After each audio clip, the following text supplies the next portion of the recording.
What is up?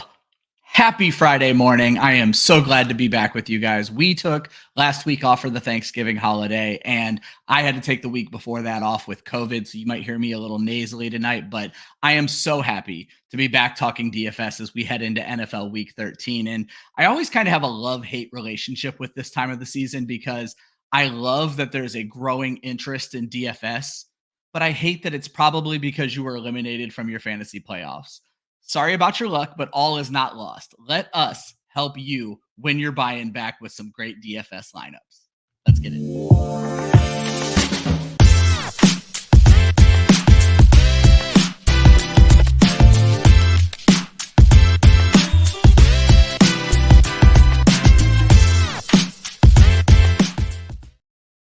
What is up? Good evening, good morning, good afternoon. Whenever you watch our show, we are so happy to welcome you to the DFS Academy presented by Club Fantasy. I am your host, Ryan Weiss, and we are here to help you build some great cash and GPP lineups. With me, as always, my co-host who manned the show without me, or womaned the show without me a few weeks ago when I was not able to make the show. Kelly in Phoenix, Kelly Singh, how are you doing this evening? What up?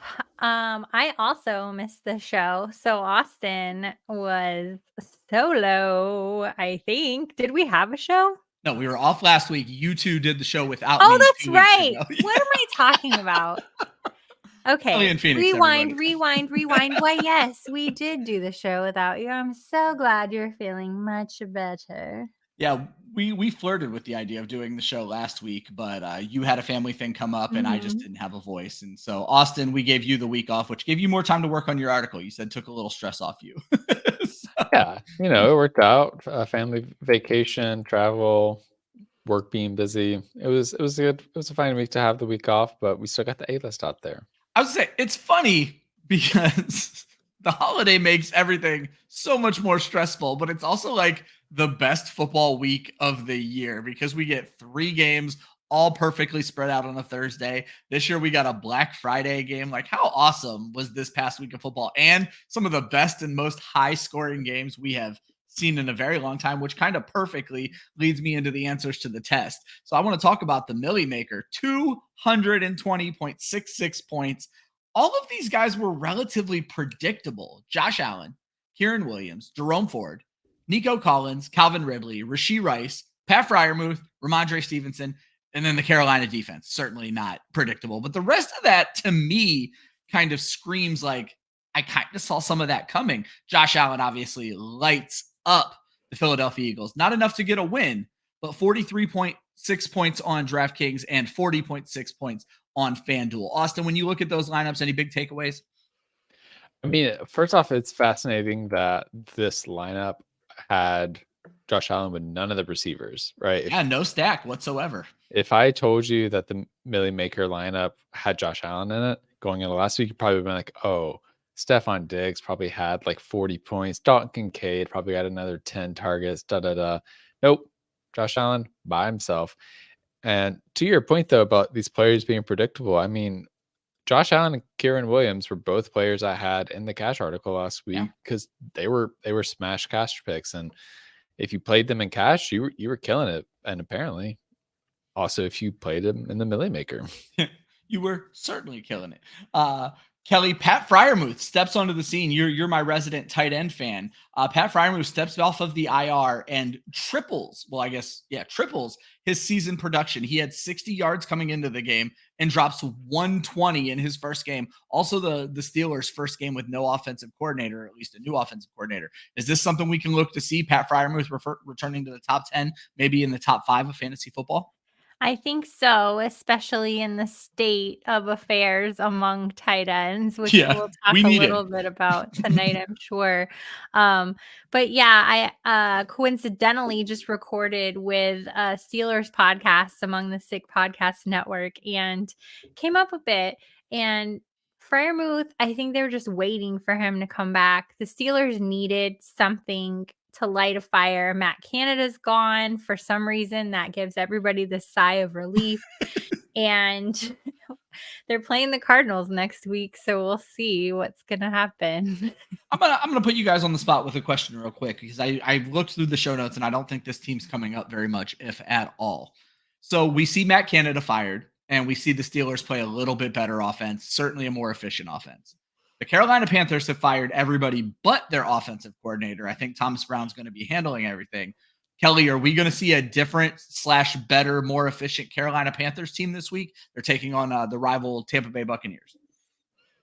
I just have not been a huge fan of Carolina this year at all. That's fair. To be honest with you, it's not been on my radar. It's not something I've been interested in, and I don't know if anybody else is either. That's fair. Outside of Carolina. Outside of Carolina. Austin, outside of Carolina. Is there any hope? My biggest concern for the Panthers is coaching staff isn't the offensive line, and that seems to be their biggest issue right now. Yeah, I mean, there's hope that the Carolina Panthers will be mentioned on this show because they continue to be a great matchup for opposing running backs. There you go. As far as their offense goes, I'm still not touching it. Like, it's just they have no weapons outside of Bryce Young, and the offensive line can't block long enough for him to stay upright. So I don't know. I'm not. Here's the thing. I love the narrative around coaches getting fired and picking players that week. I'm not touching that in cash lineups, maybe in a tournament, but I could see it with the Raiders because they hated Josh McDaniel. I could see it with the Steelers because Matt Canada ruined everything about that offense. The whole world hated Matt Canada. But Carolina, I don't feel like that narrative is just going to play out. Like, David Tepper is just destroying this team with his impatience every year, and I don't feel good. I don't feel like the vibes are getting better there. I think that's a fair assessment. Folks, we don't just talk DFS. We also give you the opportunity to play with us. You can play in a contest on DraftKings and a contest on FanDuel. They're $2 contests, so super affordable to get in. You get to play with the co-host. You get to play with myself, a lot of other Club Fantasy, and some other folks, not to mention a little bit of cash you can win. And we will announce your names on the show. We have 2 weeks worth of names to announce at the end of the show. The contest gets so close to filling. They have not quite filled up yet. If they start to fill, we will make them bigger, but they are auto size corrections. So even if they don't fill, you're still going to have a chance to win some cash. Make sure you check those out. Links in the description of this video and also in every DFS article we put out at clubfantasyffl.com.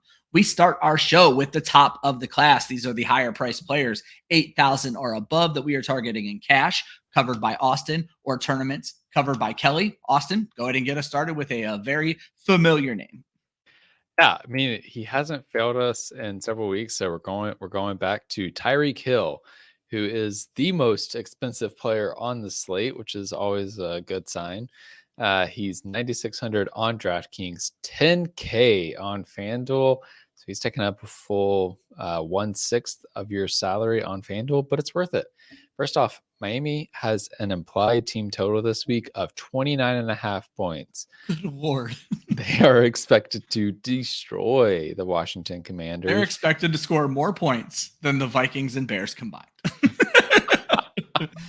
Exactly.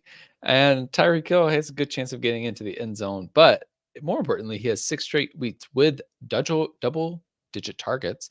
He's dominantly the number one in this offense. Jaylen Waddle, like, he has a couple weeks here and there, but he's not really competing for targets all that much. And even if he is, he's the only one really competing for targets. So Tyreek Hill should be good. And Washington has been allowing the 4th most points to wide receivers since week 9. I'm just paying up. I'm going to punt elsewhere. There's some really good punt options this week. So I'm very happy to take Tyreek Hill and take my guaranteed 20 to 30 points. I like it. When I was doing my DFS rankings this week, you know how I get. I mention it every time we see it on the show. When I see those 5-digit salary numbers, my heart skips a beat and I don't know what to do with them. So Tyreek Hill still made my top 12, but I had to move him down because I just don't like seeing 10K on FanDuel. And then what's funny is 10K on FanDuel looks worse, but 9,600 on DraftKings is so much worse because you've lost $10,000 in salary, Austin. So. Yeah, it is worse, but it does get made up by the fact that it's full PPR scoring, so he can have a higher ceiling. You get what you pay for, and if he hits 100 receiving yards, which good chance he does, you get those 3 bonus points. So should all work out. I like it. Kelly, you're diving right in to the middle of the Deebo Samuel, AJ Brown Twitter beef and picking AJ Brown for this week, huh? I guess so. I'm not much on beef, but let them do their thing. I just really like AJ Brown this week because I love bringing you stats. This could be a great prop bet, but this could be AJ Brown's 5th game in a row with a touchdown catch. I like it. It's very nice, predictable feeling. Yeah. Projected for 17 solid points on DraftKings, 14 on FanDuel. The salary is a bit pricey, but because we're looking at that salary, we're looking at a mid to low rostership, which if you're going to put all your eggs in one basket and spend that kind of money on a touchdown, let it be with nobody else competing with you. Yeah, it's not the worst idea in the world, especially like you said, you have to take advantage of building a roster that other people aren't going to build. And if they don't want to pay up for AJ Brown, a man who all he seemingly does is score touchdowns, you can be the one and benefit from that. It's sort of exactly what Austin was saying about Tyreek Hill, but you may see higher rostership with Tyreek Hill because he's Tyreek Hill. Exactly. I was going to say the weird thing about that is everybody is rostering Tyreek Hill, and that's where their money is going. So they don't have enough money to do both Tyreek Hill and AJ Brown. So I'm taking the sure thing as far as a scoring touchdown. I say it's a sure thing. I hope I have not jinxed him, but 5 games in a row with a passing touchdown sounds pretty good to me. Yeah, I mean, he's smashing records this year. He matched beat the Calvin Johnson record for consecutive games with 110 yards or whatever it was. So good on AJ Brown. I like it. 2 high-priced wide receivers in a slate where they should both very much smash. I'd be interested to see what a lineup with both of them in it would look like. I imagine you would have to be bottom of the barrel towards the end of that. Guys, we're going to move on to band nerds. These are the good students who spend too much time practicing their instruments, so they're just not quite at the top of the class. What we're talking about here are the $6,000 to $8,000 players. Kelly, I'm going to let you get us started with some tournament plays for. I'm going with 2 running backs this week. Both of them happen to be in that mid-range rostership. So you're in good shape, I think, Cash or GPP. Rhamondre Stevenson, very manageable salary. Rhamondre is at $6K on DraftKings, $7.3K on FanDuel, and they're facing the worst overall defense in the league in the Chargers. They're not the worst rushing or passing or scoring. Just when you take all those categories together, they're the worst. Yeah. So I would like to see Rhamondre Stevenson be able to take advantage of that this week, and us be able to take advantage of this very nice salary and fairly mid to low range rostership. This matchup is like the opposite of a physics lesson because it's like what happens when an immovable, or what is it, a very stoppable force meets a very movable object, because you got one of the worst offenses taking on the worst defense, and you just hope we see something in this game. Exactly. And Rhamondre's been putting up decent points, so I'm here for it. Let's go. I'm with it. Derrick Henry, 6.8K on DraftKings, 8.3K on FanDuel.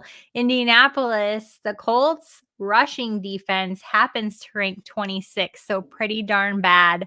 And they have also been allowing an average of 24 points per game, which is towards the bottom as well. It is King Henry. He has run for 539 scrimmage yards, which is, if you're doing math today, 107.8 rushing yards per game and 5 rushing touchdowns in 5 home games. Lots of ifs, ands, or buts, but I think the key here, very manageable salary. It's Derrick Henry, and the Colts rushing defense blows. Yeah. 2 touchdowns for Henry last week. And Austin, I remember you pointed out either on this show or maybe in one of your articles, the Colts were giving the Panthers and Broncos a run for their money with points allowed to fantasy running backs as the season has progressed. They had just seemingly got worse and worse every week. So I think that could be a good sign for Derrick Henry. Yeah, for sure. And I'm peeking ahead at Austin, spilling the beans a bit. I love the quarterback that he's picked also in my player profiler article this week. So take it away, Austin. I would say let's get into it, Austin, and start with that quarterback with such a great segue from Kelly. Yeah, so I have Brock Purdy, who is cash viable this week. If you ask me, he is $6,100 on DraftKings, $7,800 on FanDuel. He's kind of priced up on FanDuel. Still fine, still a manageable salary. Basically, the Eagles suck against pass games. We are just destroying defenses on today's show. Kelly has called the Chargers the worst defense in the league and then said that Indianapolis can't stop anybody. And now we have that the Eagles suck against quarterbacks. We are not a very defensive friendly show, which makes sense when you're talking DFS. Yeah, well, and we like to pick on defenses that suck. So that's how this works. Yeah, it makes life a lot easier. Yeah, somehow the Eagles just became one of the worst secondaries in the league. They got rid of who was it, CJ Gardner-Johnson, and all of a sudden they fell apart. I mean, that's my conclusion. And where was I going with this? Josh Allen destroyed them. Yes, and he did. Brock Purdy, had a down week against Seattle, but when your team's winning by like multiple touchdowns, what do you expect? Like, you don't have to pass the ball. You don't have to do it, exactly.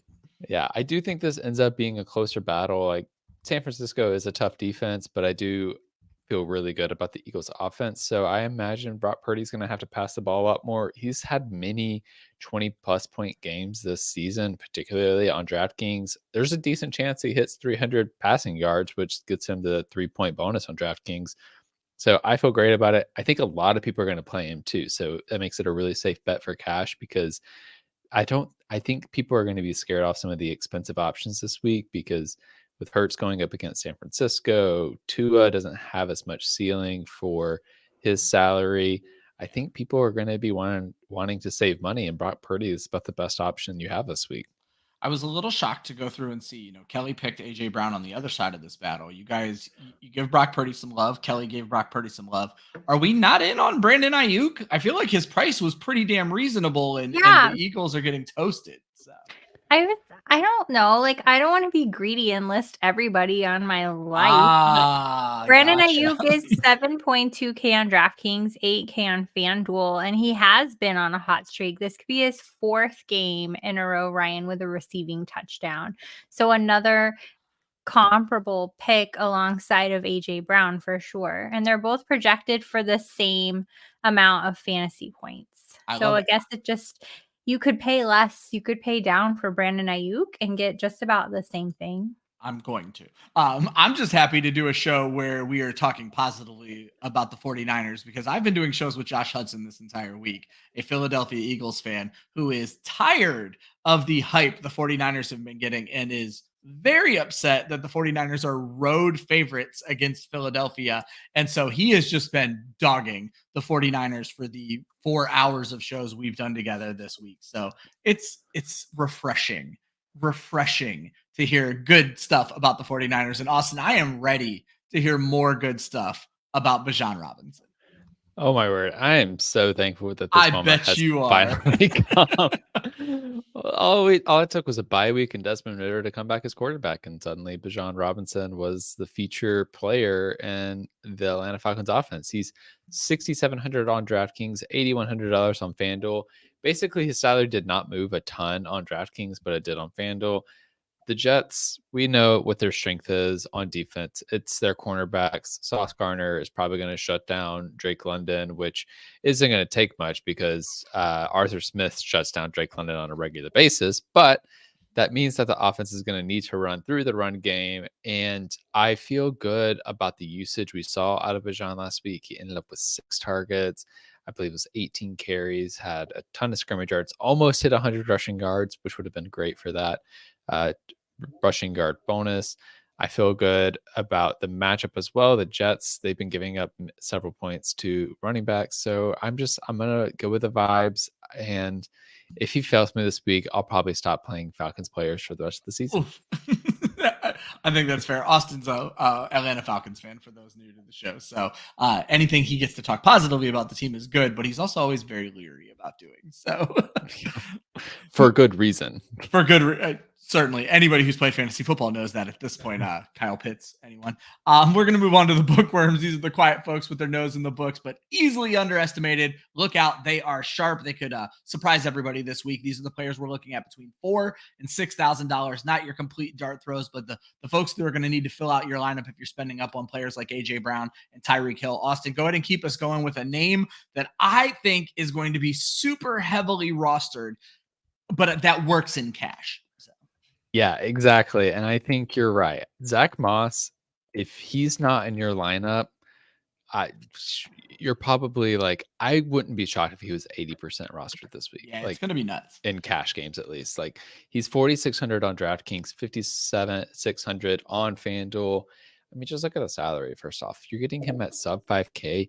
And I don't think he's been ruled out yet, but Jonathan Taylor is most likely out this week. My understanding is still listed as questionable for the second, but he's like getting a surgery. Like he has to be out.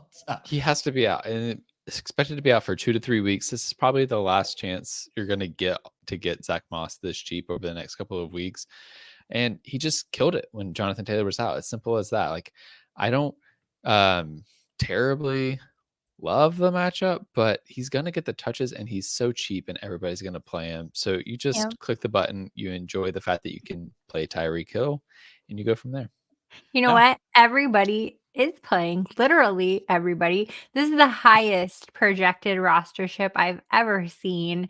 It is a clump at the top, and then it skips down to where we're at 42% projected rostership rate now on DraftKings. And that's early on. It's going to just only get worse. That's just wild to me. And everything else is like clumped up there.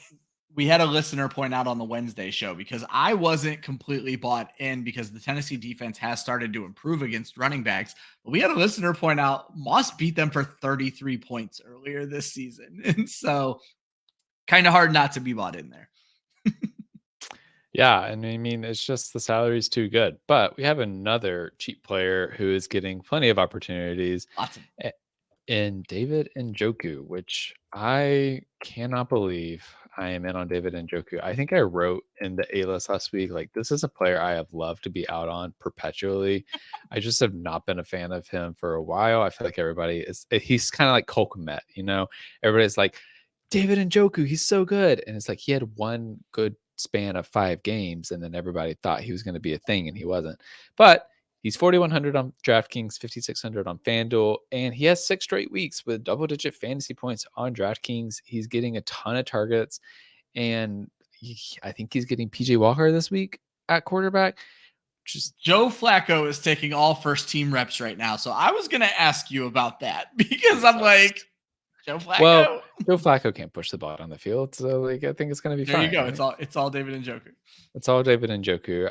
It's something I'll probably monitor though over the week. Like there's some other options that I could go with, but I love his target share. And again, like with tight ends and DFS, like you're hoping they fall in the end zone most of the time when it comes to cash lineups. You know, maybe you want some more upside for GPP plays, but for cash, like if Njoku ends up with like 4 catches for 40 yards, like that's fine. Yeah, I think that's what you're hoping for at the bare minimum when you're looking at these lower tight ends. And then if they fall into the end zone, it just makes things so much better for you. Kelly, I think we learned an important lesson last week. Start your running backs against the Arizona Cardinals. Oh, gosh. I think you have better stats than that, but I think that's the lesson we learned.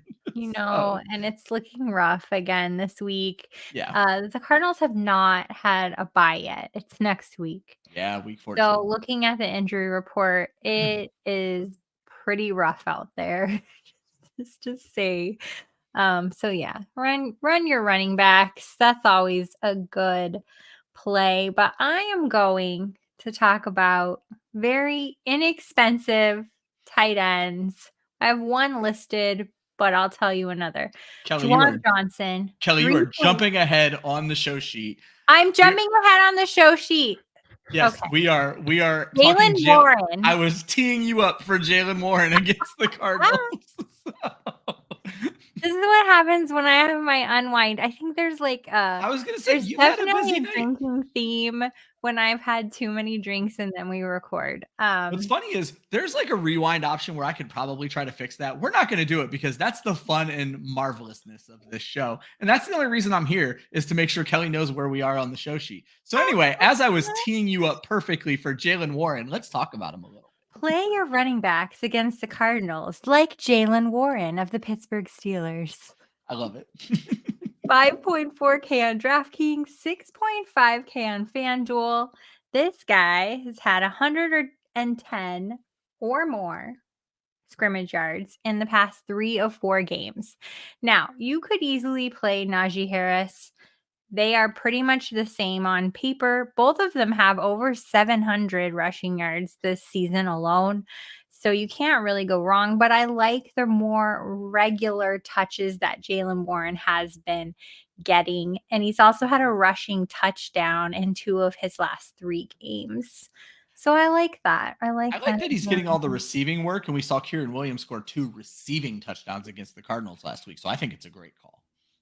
Yeah, and you're looking at low to mid rostership here, about 10%, with the highest being in the 20%. So I bet he would have been so much higher if not for the Zach Moss, Jonathan Taylor thing. I think Zach Moss is eating into Jaylen Warren's rostership, which works out well for DFS managers. I agree 100%. So you're looking pretty good if you want to pick up Jaylen Warren there. Yeah. And I also like Terry McLaurin this week. Here is a crazy stat for Terry McLaurin. 12th game in a row with 4 or more receptions, which I know doesn't sound like a lot of receptions, but that's a lot of games in a row for that many receptions every single game. So I've put that down as a prop bet, by the way. But Terry McLaurin, 5.5 on DraftKings, 6.7 on FanDuel, very manageable, projected for 12.9 fantasy points on DraftKings, 10.4 on FanDuel, mid-range rostership. I like it. I think it makes a lot of sense. I was reading Kate Majouk's article with Yahoo earlier today, and she is off of McLaurin because of the return of Jalen Ramsey. Obviously, that's not giving you much worry, and it seems like you're pretty happy with his floor, even if maybe Ramsey limits his ceiling a little bit. Yeah, I don't see any issue with it this week at all. I think we're looking good with the data behind us going into this week for sure. At least one more week.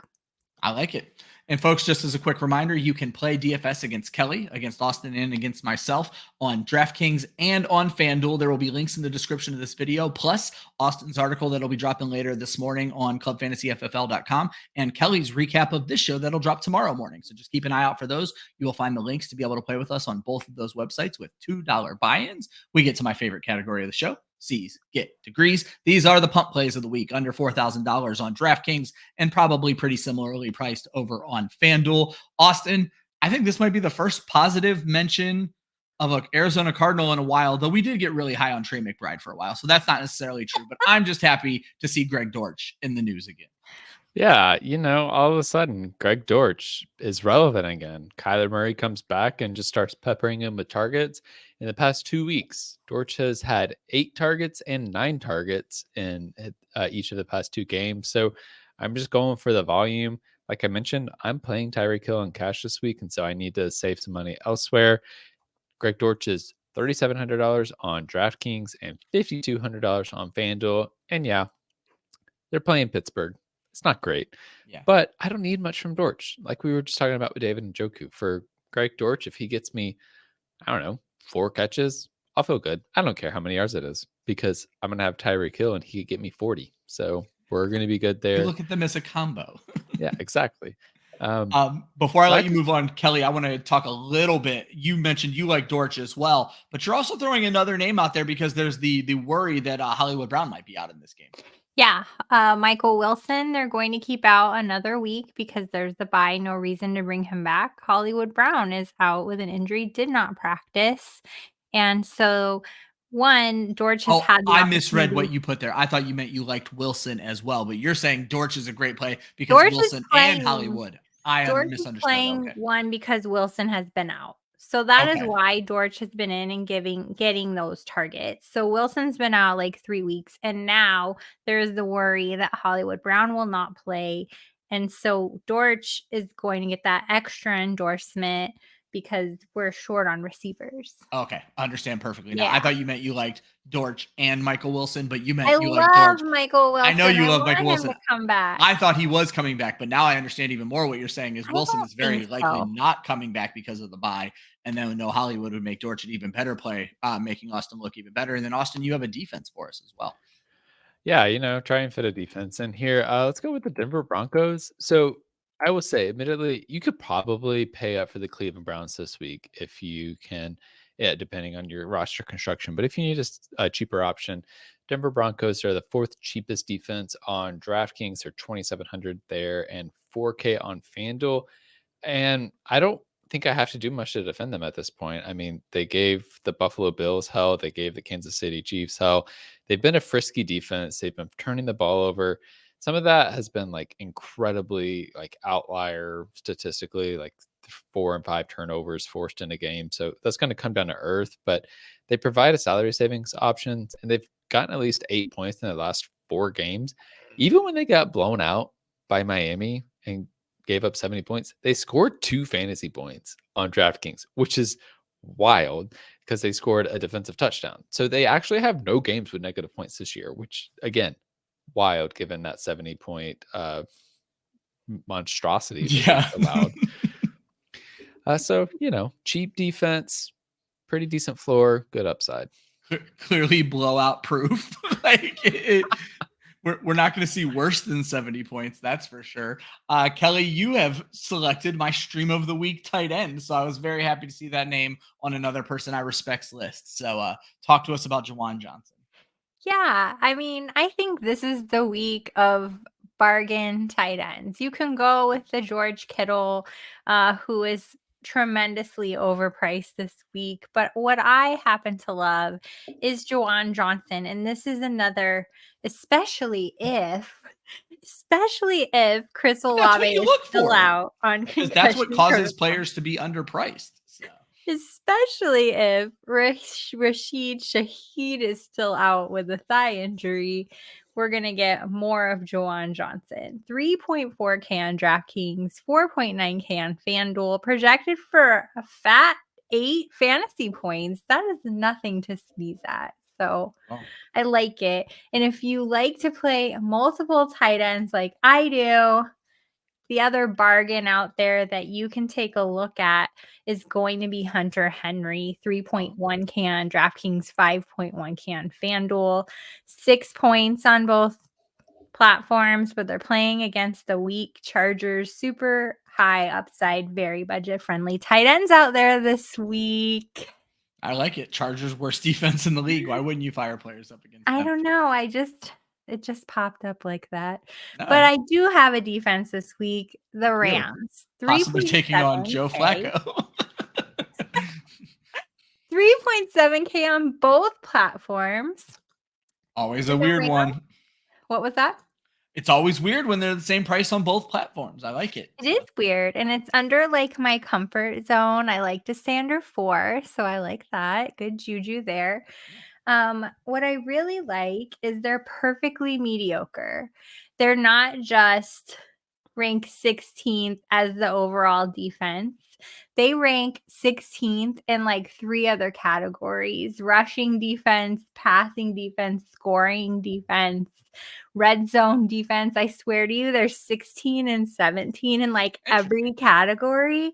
So I'm feeling like, all right, let's go. Go team mediocrity. Well, I was going to say, I love that you and Austin both are giving me defenses that are like, look, they're not going to completely screw your lineup up. Like, that's what we're going for this week. Exactly. Perfectly mediocre, blowout proof. That's what we're looking for on defense, huh? Yep, I'm going for it. I have done very well with team mediocrity in life, so let's do it again. I don't even know how to respond to that, so we are going to move on to prop quiz. Brought to you by Betstamp. You'll never be let down when you're aiming for mediocrity. There you go. C's get degrees, right? So, Prop quiz brought to you by BetStamp. BetStamp funnels all of your betting and DFS into one place to help you get the best bang for your bets. You can use the link in the description of this video to see which sports books and DFS sites are available in your state. Plus, they'll help you receive any of the deposit matches for whichever sites you sign up for. You can start making money in no time. You'll even be able to get help with prop bets, and that's exactly what we're going to do in this section. Austin, take it away. Pretty rough week last week, but you are still rocking above 50%, my friend. Yeah, still rocking above 50%. We're at 53% on the year and looking to get right this week. I have 5 picks, including one that is exclusive to Thrive Fantasy, which you can find in that little BetStamp link if you're in one of those 22 or 23 states where Thrive is available. But first, we have Russell Wilson. I'm taking his passing yardage over. It's over 224.5 passing yards on basically every site. Taking on a Houston Texans defense that was really good against the pass game early in the year, but they've been giving up more yards in recent weeks, likely over there. I'm going with Najee Harris over 55.5 rushing yards. We talked about the Arizona defense. I think Harris is going to get enough rushing volume that he can hit this mark. We have Rachaad White over 62.5 rushing yards against another defense I love to pick on, and the Carolina Panthers, who are really bad against running backs. And then we talked about him earlier, taking Brock Purdy's passing over 249.5 passing yards, going up against a horrid Philadelphia Eagles secondary. And then my Thrive Fantasy exclusive pick is Bijan Robinson over 14.5 longest rush. So we're looking for him to get at least one rush for 15 or more yards. He hasn't had a ton of boom plays recently because Arthur Smith has been being dumb, but now's the time where I think it's all going to work out. He's going to get rewarded for using his best player.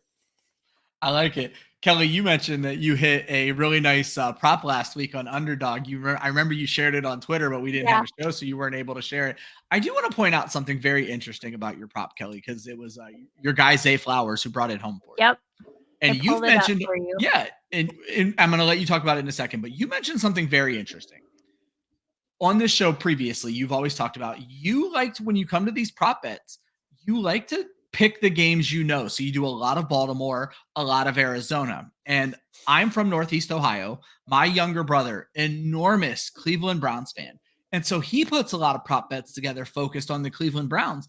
And he picks a lot of winners. Mm-hmm. So I think that's a strategy folks need to kind of take away from this show is if you're going to do prop bets, don't go out there and always try to find the weirdest and the best deals. Sometimes just stick to the team you know because you have an idea of how that game is going to look. So, Kelly, talk about the bet you put together last week that made you a little bit of money over on Underdog.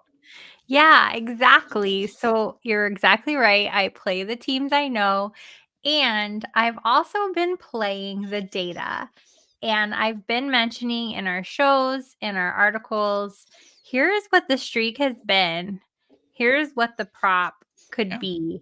And this is no exception. Every single leg, 5 legs, CJ Stroud, higher than 267.5 passing yards. Well, he's been 300 or more the past 5 games. So that was a lock. Jaylen Warren, higher than 48.5 rushing yards. Alvin Kamara, higher than 48.5 rushing yards. Derrick Carr, higher than 240.5. Zay Flowers, a rushing or a receiving touchdown. And he got you both. Yes, both. And every single one of those was based off of the streaks going into that game. So that's what I'm also bringing you today. Yeah. Except my phone is being hijacked, so I can't tell you the exact. Yeah, so don't worry about the odds. Just know that these things are going to happen. These things are going to happen. Brandon Ayuk is going to score a touchdown. A.J. Brown is going to score a touchdown.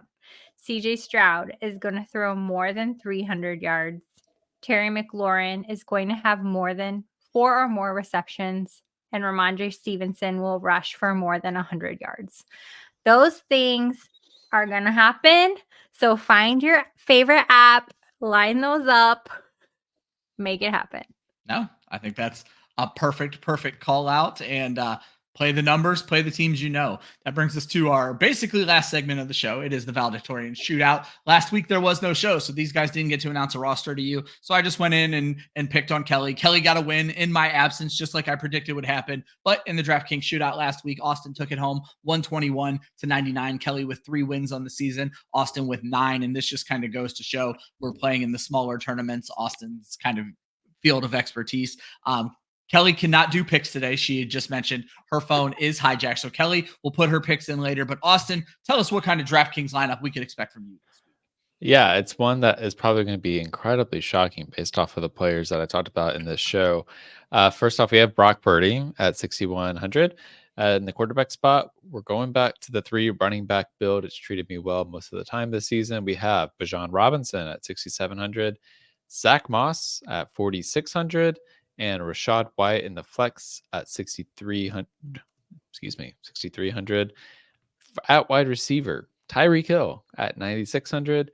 We got Josh Downs at 5,100. And then Greg Dortch, 3,700.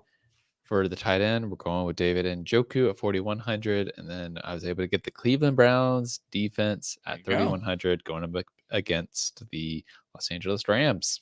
Yeah, basically all guys we mentioned at some point on the show. So that's a really nice cash lineup to be able to fit into a singular lineup. And Kelly, like I said, just drop yours into the show sheet later so we have something to talk about next week. When you look back at joining the class, that is your opportunity to play with us. We like to announce the winners on the show. So back in week 11, which was the show Kelly and Austin did without me, it was Guju Man who won on DraftKings with 177 points and Mathis Golden who won at 155.6 points. That was back-to-back wins in week 11. And then week 12, something we've been dreading to this day, something Josh Hudson has been crossing his fingers for. I am glad that we got to talk positively about the 49ers and get Josh all riled up earlier in the show, because now we have to mention that in week 12, he won not only the DraftKings, but the FanDuel. Austin, you would probably remember this better than me. Is Josh the first one to take down both contests in the same week? I feel like he is. Yes. As far as I know, because, I don't have everybody's usernames mapped to their actual person, but with Josh, it's pretty easy to figure out. Yeah, well, it was very easy to figure out when he called it out immediately in the group chat for this show that he couldn't wait to hear us talk about our great and powerful leader. 181 points on DraftKings, 148 points on FanDuel. Congrats, Josh. It's never going to happen again. Before we get out of here, Kelly, please let people know where they can follow you and what kind of articles you put out on them. Yeah. Also, I figured out why I lose. I get way too cute after I hear 100%. Austin list his lineup. I'm like, man, this is why I lose. So let me just throw in here, Kelly, because I'm the same as you. So I will build my first lineup before I do this show with you guys. And then I go back after I've listened to you smart people and I'm like, what the hell was I thinking? And have to just scrap it. But the problem is when I make you guys announce it on the show, you don't get to go back and scrap it. You're like, nope, I'm being cute. I'm starting 2 tight ends every single week. Every single week. I love it. And it's like random man off bench. Yeah. Anyway. Fair.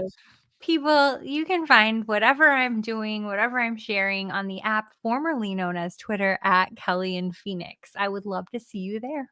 There you go. And Kelly puts out an article for Player Profiler every week covering DFS, but also does a great podcast when it comes to the Arizona Cardinals. So you need to be following her for a lot more than just what she's doing here with DFS. She does great stuff all over the place. Austin, you keep a lot of your work here at Club Fantasy. I do. You can follow me on Twitter, X at Austin_FFL. And I've been trying to change, and I forgot this time because I'm just so used to saying Twitter. Yep. And then you can find all of my written work at clubfantasyffl.com. I do my weekly cash article, comes out on Fridays. And of course, you see me here every week at 9 a.m. Eastern time. There you go. And at clubfantasyffl.com, we drop 3 DFS articles every week. We do a matchup report on Wednesdays that tells you the 10 best teams matchup wise and the 5 worst teams matchup wise for each position. We have Austin's A-list that drops on Fridays, and Kelly does a recap of the show that drops on Saturdays. So make sure you're checking out the website. Make sure you're following Club Fantasy on all the socials at Club Fantasy FFL. And if you're watching us on YouTube, just go ahead and click that subscribe button.